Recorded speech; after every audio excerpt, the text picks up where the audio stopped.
நார்த்தங்காய் ஊறுகாய் செய்ய போகிறோம். முடிஞ்சு போச்சு, செய்ய போகிறோம். அதுக்கு இஞ்சி கொஞ்சம், பூண்டு கொஞ்சம், உப்பு, வெந்தய பொடி, வெந்தயம் கடுகும் சேர்ந்தது, பெருங்காயம், மிளகாத்தூள், மஞ்சத்தூள் எடுத்து வச்சுருக்கேன். ஊறுகாய் செய்ய தேவையான பொருள்கள். நார்த்தங்காவை நான் உப்பில் ஊற வச்சு வச்சுருக்கேன். இப்படி இது சின்ன சின்னதாக அரிஞ்சிக்க வேண்டியதான். அதிகமாகவே கடுகு போட்டு வெடிக்க வைக்கிறோம். வெடிச்சிருச்சு. நம்ம அரிஞ்சு வச்சுருக்க பூண்டையும் நம்ம இஞ்சியும் எடுத்து போடுறோம். இஞ்சி மட்டும் நல்லா வறுபடும். வந்து ரொம்ப உடம்புக்கு நல்லது.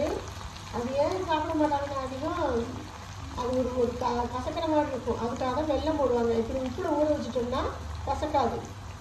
இஞ்சி பூண்டு எல்லாம் பொரிஞ்சிருச்சு. நம்ம எடுத்து வச்சுருக்க உப்பு, மிளகாத்தூளை மட்டும் நான் மிளகாவை வெறும் மிளகாய் வெயிலில் காய வச்சு மிக்சியில் பொடிச்சு பண்ணியிருக்கேன். உப்பில் நல்லா ஊற வச்சதுனால தேவையான அளவு நல்லெண்ணெய் ஊற்றுறேன். ஊற வச்சதுனால சீக்கிரம் வெந்துடும். அந்த மசாலா மட்டும் வெந்தால் போதும். ஊறுகாவை தேவையான அளவு எண்ணெய் மட்டும், நல்லெண்ணெய் மட்டும் ஊற்றினா போதும்.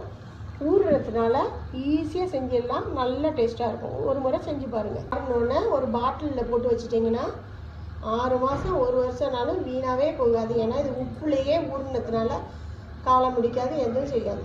ஊறுகாய் நல்லா டேஸ்ட்டாக ரெடி ஆகிடுச்சு.